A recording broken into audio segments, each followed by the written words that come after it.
শিক্ষা news YouTube চ্যানেলে আপনাদের সবাইকে স্বাগতম। আজকে আমরা আলোচনা করব বেসরকারি এমপিওভুক্ত শিক্ষকদের উৎসব ভাতা বাড়ালো 2025 সালে। তো এই বিষয়টা আমরা এই ভিডিওতে আলোচনা করব। তো ভিডিওটা সম্পূর্ণ দেখবেন, আমি ভিডিওতে সম্পূর্ণ তথ্যটা আপনাদেরকে জানাতে যাচ্ছি। সরকার বেসরকারি এমপিওভুক্ত শিক্ষক ও কর্মচারীদের জন্য সুখবর নিয়ে এসেছে। এমপিওভুক্ত শিক্ষক কর্মচারীদের উৎসব ভাতা 25% থেকে বাড়িয়ে 50% করার সিদ্ধান্ত নিয়েছে অন্তর্বর্তীকালীন সরকার। এই নতুন সিদ্ধান্ত আগামী পবিত্র ঈদুল আজহা থেকে কার্যকর হবে। এর ফলে সারা দেশের প্রায় 4 লাখ এমপিওভুক্ত শিক্ষক কর্মচারীরা উপকৃত হবেন।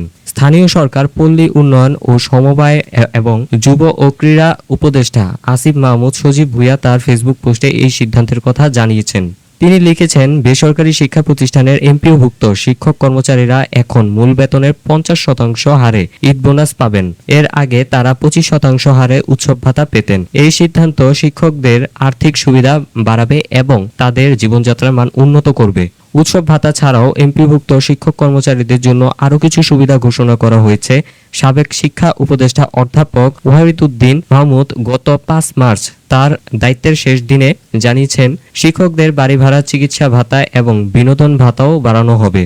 এই সুবিধাগুলো শিক্ষকদের আর্থিক স্থিতিশীলতা নিশ্চিত করতে গুরুত্বপূর্ণ ভূমিকা রাখবে। এমপিওভুক্ত শিক্ষক কর্মচারীরা দেশের শিক্ষা ব্যবস্থার মূল স্তম্ভ। তাদের আর্থিক সুবিধা বৃদ্ধি শিক্ষার মান উন্নয়নের ইতিবাচক প্রভাব ফেলবে। বর্ধিত উৎসব ভাতা শিক্ষকদের উৎসবের আনন্দ আরও বাড়িয়ে তুলবে। এছাড়া বাড়ি ভাড়া, চিকিৎসা ভাতা বৃদ্ধি তাদের দৈনন্দিন জীবনকে আরও সহজ করে তুলবে।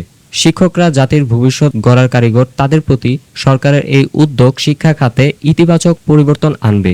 এমপিওভুক্ত শিক্ষকদের জন্য বর্ধিত ভাতা তাদের কাজের প্রতি উৎসাহ বাড়াবে এবং শিক্ষার্থীদের জন্য আরও ভালো শিক্ষা নিশ্চিত করবে। শিক্ষা সম্পর্কিত সর্বশেষ আপডেট জানতে শিক্ষা নিউজ ওয়েবসাইটকে ফলো করুন এবং শিক্ষা নিউজের ইউটিউব চ্যানেলকে সাবস্ক্রাইব করে রাখুন।